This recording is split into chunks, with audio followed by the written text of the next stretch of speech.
Supreme কোর্টের ঐতিহাসিক রায়ে তোলপাড় গোটা দেশ। কি হয়েছে চলুন বিস্তারিত দেখে নেওয়া যাক। তার আগে ছোট্ট অনুরোধ, ভিডিওটি ভালো লেগে থাকলে লাইক, কমেন্ট, শেয়ার এবং সাবস্ক্রাইব করতে একদম ভুলবেন না। চলে আসি বিস্তারিত খবরে। সম্পত্তির মালিকানা নিয়ে এতদিন যা জানা ছিল সুপ্রিম কোর্ট তার সব কিছুই বদলে দিল।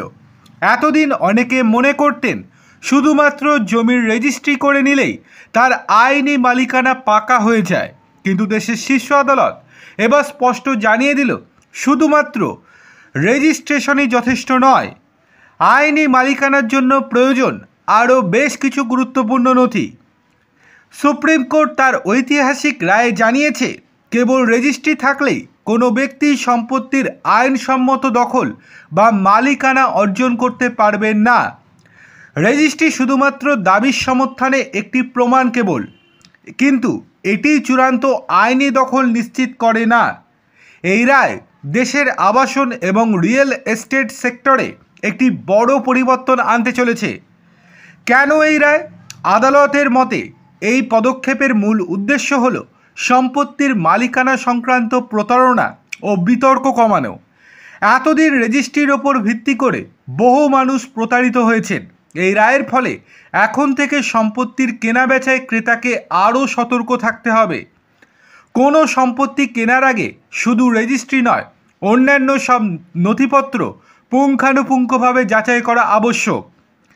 যদি কোনো ব্যক্তির কাছে সম্পত্তির রেজিস্ট্রি থাকা সত্ত্বেও অন্য কেউ সেই সম্পত্তি দখল করে রাখে বা মালিকানা নিয়ে কোনো বিতর্ক থাকে, তাহলে আইনিভাবে সেই মালিকানাকে চ্যালেঞ্জ করা যাবে।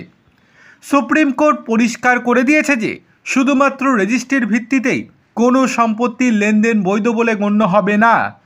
সম্পূর্ণ আইনি মালিকানার জন্য আপনাকে অবশ্যই আরও কয়েকটি গুরুত্বপূর্ণ নথি জমা দিতে হবে।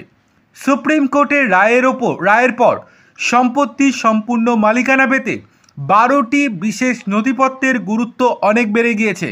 সেগুলি হলো বিক্রম দলিল, মাদার ডিড, বিক্রয় ও ক্রয় চুক্তি, ভবন অনুমোদন পরিকল্পনা, possession letter, completion certificate, khata certificate, allotment letter, encumbrance certificate, NOC, পরিচয় ও ঠিকানা প্রমাণ, RERA সার্টিফিকেট।